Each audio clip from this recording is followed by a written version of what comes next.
Hello, my dear children.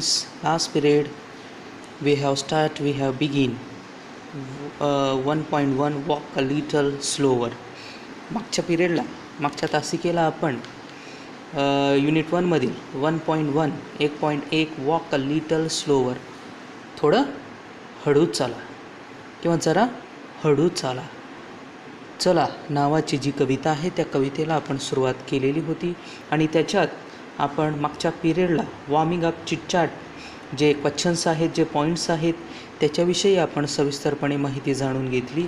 त्याच्यानंतर खालचा point होता माय थॉट्स नावाचा जो पॉईंट होता आणि त्याच्यातील जे 3 सब पॉईंट्स होते A, B अँड C यांविषयी आपण मागच्या पिरियडला मागच्या तासिकेला सविस्तरपणे माहिती जाणून घेतली. आणि आज आपण प्रत्यक्ष ही जी कविता आहे वॉक अ लिटल स्लोवर, थोडंसं हळू चला, जरा हळू चला नावाची जी कविता आहे त्या कवितेला आज आपण प्रत्यक्ष सुरुवात करणार आहोत. त्याच्या आधी सगळ्यांनीच एकता 9वीचं जे टेक्स्टबुक आहे ते आपल्याजवळ ठेवणे खूपच गरजेचं आहे. म्हणून मी एकता 9वीच्या सर्व मुलींना या ठिकाणी मी आवाहन करतो किंवा सांगू इच्छितो की त्यांनी आपलं इंग्रजीचं जे टेक्स्टबुक आहे, पाठ्यपुस्तक आहे ते आपल्याजवळ ठेवा. आता मी प्रत्यक्ष ही जी कविता आहे या कवितेला सुरुवात करणार आहे. वॉक अ लिटल स्लोवर, जरा किंवा थोडं हळू चला. बघा या ठिकाणी this is a poem by an unknown poet, म्हणजेच ही जी प्रस्तुत कविता आहे वॉक अ लिटल स्लोवर नावाची जी कविता आहे आणि या कवितेचे जे कवी आहेत ते कवी काय आहेत? अननोन आहेत म्हणजे अनोळखी आहेत, अपरिचित आहे. नोट डाऊन करायचं आहे तुम्हाला त्या ठिकाणी तुमच्या इंग्रजीच्या नोटबुकमध्ये. ऑथर, लेखक किंवा आपण कवी म्हणतो त्यांना. अननोन, अपरिचित किंवा अनोळखी, ज्यांना आपण ओळखत नाही त्यांना आपण अननोन असं म्हणतो. This is a poem by an unknown poet. In these poem a child is talking to its father. म्हणजे ही जी प्रस्तुत कविता आहे वॉक अ लिटल स्लोवर या कवितेमध्ये एक लहान बालक आहे, भाड आहे. ते भाड त्याचे जे वडील आहेत, पालक आहेत, बाप आहे त्यांच्याशी तो बोलत आहे. अशा आशयाची ही कविता आहे walk a little slower daddy. Walk a little slower. मग या कवितेचा टायटल, या कवितेचं शीर्षक तुम्हाला कळालं का? की जरा हळू चला किंवा थोडंसं हळू चला अशा शीर्षक असलेली ही काय आहे? कविता आहे वॉक अ लिटल स्लोवर. सुरुवातीला मी ही संपूर्ण जी कविता आहे ती कविता तुम्हाला या ठिकाणी वाचून दाखवतो आणि त्याच्यानंतर आपण या कवितेविषयी सविस्तरपणे माहिती जाणून घेणार आहोत. या कवितेमध्ये की जो वडील आहे तो वडील, त्याचा जो मुलगा आहे त्या मुलाचा वडील काय आहे? रोल मॉडेल आहे, म्हणजेच एक आदर्श आहे, एक आदर्श व्यक्ती आहे, रोल मॉडेल आहे या कवितेमध्ये पालक आपल्या मुलाचा. तेच आपण या कवितेच्या माध्यमातून जाणून घेणार आहोत. चला तर आपण बघूया प्रत्यक्ष ही जी कविता आहे ही कविता वॉक अ लिटल स्लोवर. सुरुवातीला मी संपूर्ण कविता वाचून दाखवतो आणि त्याच्यानंतर आपण सविस्तरपणे या कवितेविषयी माहिती जाणून घेणार आहोत. बघा तर कविता बघा त्या ठिकाणी टेक्स्टबुक पेज नंबर 3 तुमचं जे पाठ्यपुस्तक आहे त्या पाठ्यपुस्तकाचा पृष्ठ क्रमांक 3 आहे, त्याच्यावर ही कविता दिलेली आहे. चला तर मी रीड आऊट करतो, तुम्हाला पुस्तकात बघायचं आहे. Walk a little slower daddy, said a little child so small. I am following in your footsteps and I don't want to fall. Sometimes your steps are very fast, sometimes they are hard to see. So walk a little slower, Daddy, for you are leading me. Someday when I am all grown up, you are what I want to be. then I will have a little child who will want to follow me. Now last stanza, and I would want to lead just right and know that I was true. So walk a little slower, daddy, for I must follow you. Author unknown. बघा ही कविता आहे, walk a little slower, जरा हळू चला. म्हणजेच एक मुलगा आपल्या बापाला, आपल्या वडिलांना या ठिकाणी उद्देशून म्हणतोय की जरा हळू चला डॅडी. वडिलांना म्हणतोय, एक लहान मुलगा, एक लहान बाळ. चला तर आता आपण ही जी कविता आहे या कवितेविषयी सविस्तरपणे माहिती जाणून घेऊया. फर्स्ट स्टांजा बघा त्या ठिकाणी दिलेला आहे. फर्स्ट स्टांजा पहिली पंक्ती त्या ठिकाणी दिलेली आहे, पहिलं कडवं त्या ठिकाणी दिलेलं आहे. बघा मी रीड आऊट करतो आणि मग त्याविषयी तुम्हाला सविस्तरपणे माहिती देतो. बघा, walk a little slower daddy. Walk म्हणजे काय? वॉक मीन्स चालणे असाही त्याचा अर्थ होतो. चालणे, वॉक करणे म्हणजे काय? चालणे.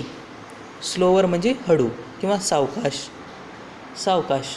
किंवा या ठिकाणी त्याचा अर्थ असाही दिलेला आहे की एखाद्याला आपली कृती किंवा विचार किंवा भावना इत्यादी समजाव्यात म्हणून देवाणघेवाण करणे किंवा मार्गदर्शन करणे, असा या ठिकाणी त्याचा अर्थ दिलेला आहे वॉकचा.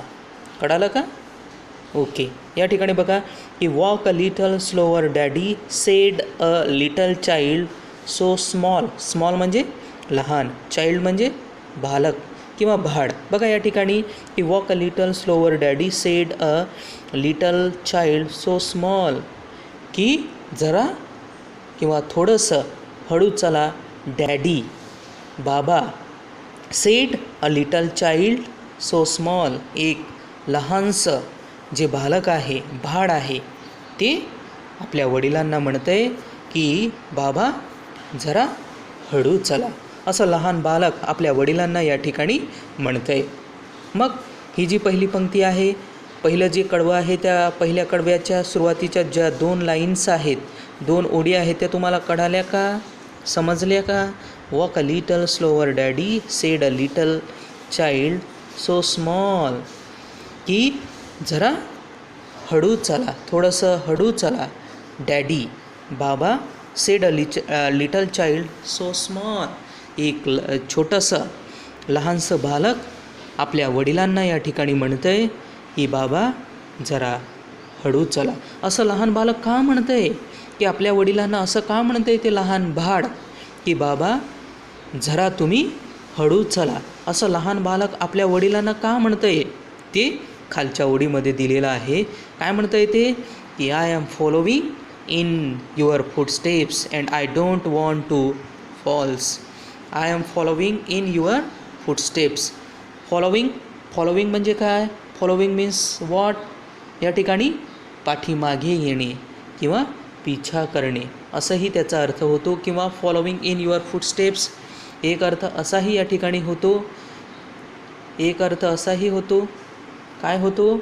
की एखाद्याच्या पावलावर पाऊल टाकून जाणे किंवा एखाद्याचे अनुकरण करणे असाही त्याचा अर्थ होतो या ठिकाणी. फॉलोविंग पाठलाग करणे, पिछा करणे, पाठीमागे येणे असा त्याचा अर्थ होतो. फुटस्टेप्स म्हणजे काय? पावलावर पाऊल असाही त्याचा एक अर्थ होतो. फुटस्टेप्स पावलावर पाऊल किंवा पाऊल खुणा म्हणजे पायाच्या खुणा असाही त्याचा अर्थ होतो. की I am following in your footsteps, की मी तुमचे जे फुटस्टेप्स आहे, तुमचे जे पाऊल खुणा आहेत, त्या तुमच्या पावलांवर पाऊल ठेवून, पायावर पाय ठेवून मी तुमचा काय करीत आहे? पाठलाग करीत आहे, तुमचा पिछा करीत आहे. की I am following in your footsteps, मी तुमच्या पावलांवर पाऊल ठेवून मी तुमच्या पाठीमागे येत आहे. And I don't want to fall, आणि मला तुमच्या पावलांवर पाऊल ठेवून तुमच्या पाठीमागे यायचं आहे, मला तुमचा पिछा करायचा आहे. म्हणून जरा तुम्ही हळू चला, की जेणेकरून मी जेव्हा तुमच्या पावलांवर पाऊल ठेवून तुमचा पिछा करेल तुमच्या पाठीमागे येईल त्यावेळेस मला तुमचे जे पाऊलखुणा आहे त्या पाऊलखुणा मला व्यवस्थित दिसतील आणि त्यामुळे मी खाली पडणार नाही. म्हणून की जो लहान बालक आहे तो लहान बालक आपल्या वडिलांना या ठिकाणी म्हणतोय की बाबा जरा हळू चाला असं तो म्हणतोय. कारण मी तुमच्या पावलांवर पाऊल ठेवून तुमच्या पाठीमागे येत आहे आणि मला खाली पडायचं नाही. म्हणजेच मला तुमच्या पावलांवर पाऊल ठेवून तुमच्या पाठीमागे तुमचा पिच्छा करायचा आहे, तुमच्या पाठीमागे यायचं आहे. आणि तुमची जी पाऊल आहेत ती पाऊलखुणा जर मला व्यवस्थित दिसल्यात तर मी त्या पाऊलखुणांवर माझे पाय ठेवून मी तुमच्या पाठीमागे येऊ शकतो. आणि जर तुम्ही वेगाने चाललात तर मला तुमच्या ज्या पाऊलखुणा आहेत त्या पाऊलखुणा दिसणार नाहीत आणि त्यामुळे मी खाली पडू शकतो. म्हणून मला खाली पडायचं नाही. म्हणून तो वडिलांना म्हणतो की बाबा जरा तुम्ही हळू चला. असं ही जी कविता आहे वॉक अ लिटल स्लोवर नावाची जी कविता आहे, या कवितेची फर्स्ट पंक्ती आहे, पहिला स्टांजा आहे. त्या पहिल्या स्टांजामध्ये मुलगा आपल्या वडिलांना उद्देशून म्हणतो. मग फर्स्ट स्टांजा तुम्हाला कळाला का? कळाला नसेल तर आपला जो व्हॉट्सॲप ग्रुप आहे KGBV class 9th study group, त्या ग्रुपवर तुम्हाला प्रतिसाद द्यायचा आहे. त्याच्यानंतर बघा second stanza, sometimes your steps are very fast, sometimes they are hard to see, so walk a little slower daddy for you are leading me. Second stanza बघा, दुसरी पंक्ती बघा, दुसरं कडवं बघा या ठिकाणी की sometimes your steps are very fast. काही वेळेस तुमचे जे स्टेप्स आहेत, तुमची जी पाऊले आहेत, तुमची जी पाऊलखुणा आहेत किंवा पाऊले आहेत ते खूप वेगाने, फास्ट म्हणजे वेगाने, स्टेप्स पाऊल, समटाईम्स काही वेळेस, की sometimes your steps are very fast, की काही वेळेस तुमच्या ज्या पाऊलखुणा आहेत त्या खूप वेगाने पडत आहेत, की sometimes your steps are very fast, की काही वेळेस तुमचे जे पाऊल आहेत ते पाऊल वेगाने पुढे पडत आहेत. And sometimes they are hard to see, आणि त्यामुळेच काही वेळेस तुमच्या ज्या पाऊलखुणा आहेत त्या पाऊलखुणा मला व्यवस्थित दिसत नाहीत. कारण तुम्ही काही वेळेस काय करतायत, वेगाने पुढे चालत आहात, वेगाने पुढे जात आहात. त्याच्यामुळे तुमच्या ज्या पाऊलखुणा आहेत त्या पाऊलखुणा मला व्यवस्थितपणे दिसत नाहीत. So walk a little slower daddy for you are leading me. म्हणून बाबा तुम्ही जरा हळू चाला, for you are leading me. कारण तुम्ही लीडिंगचा खरा अर्थ काय आहे या ठिकाणी, त्याचा अर्थ काय घेतला आहे, लीडिंगचा खरा अर्थ एक असाही होतो आघाडीचा असाही एक अर्थ त्याचा होतो, किंवा या ठिकाणी त्याचा अर्थ काय घेतला आहे, लीडिंगचा मार्ग दाखविणे किंवा योग्य दिशा दाखवणे किंवा योग्य मार्गावर घेऊन जाणे, असा त्याचा अर्थ होतो लीडिंगचा. कळाला का? मग लीडिंगचा अर्थ मार्ग दाखविणे असा त्याचा अर्थ होतो, की फॉर यू आर लीडिंग मी, की तुम्ही मला मार्ग दाखवीत आहात. म्हणून बाबा जरा तुम्ही हळू चाला, कारण तुम्ही मला योग्य मार्ग दाखवीत आहात आणि त्या मार्गावर मी चालण्याचा या ठिकाणी प्रयत्न करीत आहे. म्हणून की जो लहान बालक आहे तो लहान बालक आपल्या वडिलांना उद्देशून म्हणतो की बाबा जरा हळू चाला, कारण मी तुमच्या पावलांवर पाऊल ठेवून तुमच्या पाठीमागे येत आहे, तुमचा पिच्छा करीत आहे, तुम्ही मला मार्ग दाखवीत आहात. म्हणून बाबा जरा हळू चाला, असं लहान मुलगा आपल्या वडिलांना म्हणतो.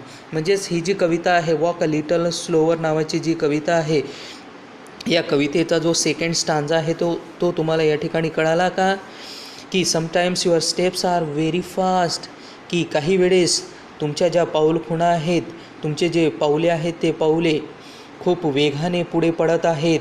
And sometimes they are hard to see, की काही वेळेस तुमच्या ज्या पाऊलखुणा आहेत त्या पाऊलखुणा मला व्यवस्थित दिसत नाहीत, कारण तुम्ही वेगाने पुढे जात आहात. म्हणून तो आपल्या वडिलांना उद्देशून म्हणतो की so walk a little slower daddy. म्हणूनच की बाबा जरा तुम्ही हळू चला. For you are leading me, कारण तुम्ही माझ्या पुढे चालत आहात आणि मी तुमच्या पाठीमागे येत आहे, तुमचा पिच्छा करीत आहे. तुम्ही मला मार्ग दाखवित आहेत, योग्य दिशा दाखवत आहात. म्हणून तो वडिलांना लहान मुलगा म्हणतो की बाबा तुम्ही जरा हळू चाला. म्हणजेच या कविताचा जो सेकंड स्टांजा आहे, दुसरी पंक्ती आहे, दुसरं कडवं आहे, ते तुम्हाला कळालं का? या ठिकाणी कळालं असेल तर तुम्हाला आपला जो ग्रुप आहे त्याच्यावर तुम्हाला या ठिकाणी प्रतिसाद द्यायचा आहे. त्याच्यानंतर बघा थर्ड स्टांजा या ठिकाणी दिलेला आहे. स्टांजा नंबर 3 बघा. Someday when I am all grown up, you are what I want to be. Then I will have a little child who will want to follow me. बघा या ठिकाणी तिसरी पंक्ती, तिसरं कडवं या ठिकाणी दिलेलं आहे आणि त्याच्यात की जे अननोन कवी आहेत ते काय म्हणत आहेत की समडे, म्हणजेच लहान मुलगा या ठिकाणी काय म्हणतो की someday when I am all grown up, की काही दिवसानंतर जेव्हा मी ग्रोनअप होईल, म्हणजेच मोठा होईल, ग्रोनअप होईल. ग्रोनअप होणे म्हणजे प्रौढ होणे किंवा मोठा होणे असा त्याचा अर्थ होतो. ग्रोनअप म्हणजे प्रौढ होणे किंवा मोठा होणे. की someday when I am all grown up, की काही दिवसानंतर जेव्हा मी प्रौढ होईल, मोठा होईल, तरुण होईल, you are what I want to me, जे आज तुम्ही आहात ते मी असणार आहे आणि ते मला बनायचं आहे. की काही दिवसानंतर जेव्हा मी ग्रोनअप होईल, मोठा होईल, प्रौढ होईल, तरुण होईल, त्यावेळेस you are what I want to be, जे आज तुम्ही आहात ते मी असणार आहे आणि ते मला बनायचं आहे. Then I will have a little child, तेव्हा मला देखील एक लहान बालक, लहान मुलगा असणार आहे. Who will want to follow me, आणि तो देखील माझा काय करणार आहे? पाठलाग करणार आहे, पिच्छा करणार आहे. Who will want to follow me, आणि तो देखील म्हणजे जो माझा बालक, माझा मुलगा आहे, माझं लहान बाळ आहे, ते देखील माझा पिच्छा करणार आहे, माझा पाठलाग करणार आहे. म्हणजेच ही जी कविता आहे वॉक अ लिटल स्लोवर नावाची जी कविता आहे, या कवितेचं जे तिसरं कडवं आहे किंवा थर्ड स्टांजा आहे तो तुम्हाला या ठिकाणी कळाला का? बघा या ठिकाणी जो लहान मुलगा आहे तो लहान मुलगा या ठिकाणी तिसऱ्या पंक्तीमध्ये काय म्हणतो की someday when I am all grown up, की काही दिवसानंतर जेव्हा मी मोठा होईल, प्रौढ होईल, तरुण होईल, you are what I want to be, की जे आज तुम्ही आहात तेच मी उद्या राहणार आहे आणि ते मला बनायचं आहे. जे आज तुम्ही आहात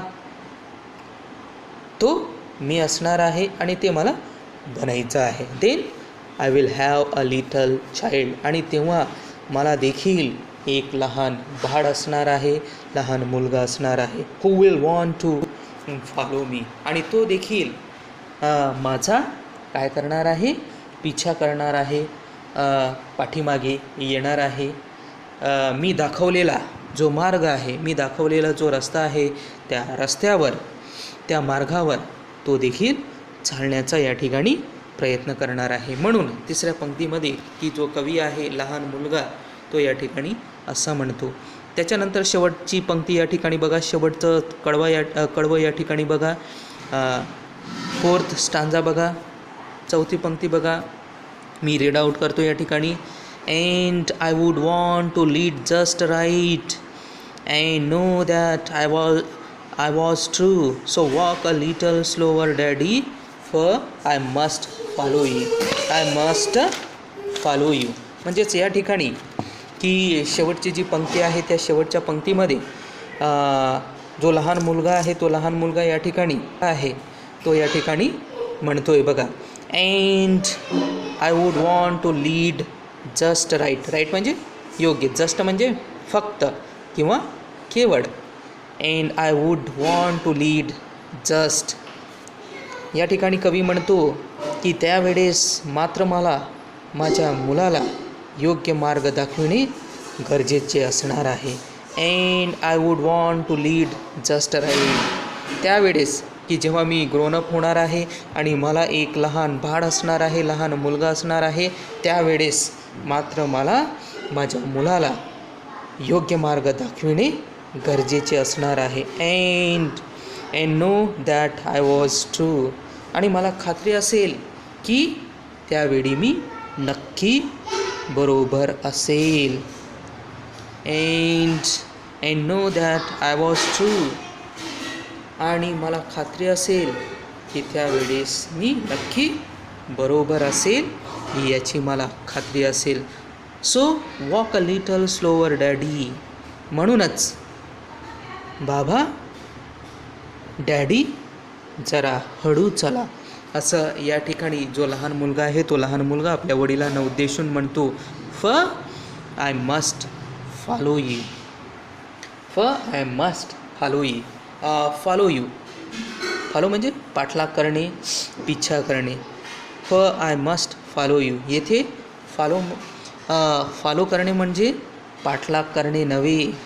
ते म्हणजे जसे वडील मुलांना मार्ग दाखवतील तसे मूल जातात. त्यामुळे मुलांना योग्य मार्ग दाखविणे ते वडिलांचे कर्तव्य आहे.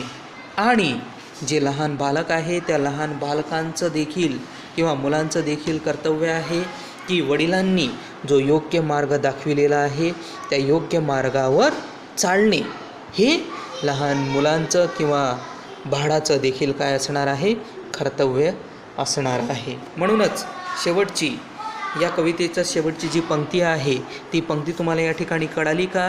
अँड मी परत या ठिकाणी रीड आऊट करतो आणि त्याविषयी तुम्हाला माहिती सांगतो. And I would want to lead just right. जो लास्ट स्टांजा आहे, थर्ड स्टांजा आहे, तो पुन्हा मी या ठिकाणी रीड आऊट करतो आणि तुम्हाला त्याविषयी थोडक्यात माहिती सांगतो. And I would want to lead just right. म्हणजेच या ठिकाणी की जो लहान बालक आहे तो या ठिकाणी म्हणतो की त्यावेळेस मात्र मला माझ्या मुलाला योग्य मार्ग दाखविणे गरजेचे असणार आहे. म्हणजे जो वडील आहे तो वडील या ठिकाणी म्हणतो की त्यावेळेस मात्र मला माझ्या मुलाला योग्य मार्ग दाखविणे गरजेचे असणार आहे. And know that I was true. आणि मला खात्री असेल की त्यावेळी मी माझ्या मुलाला नक्की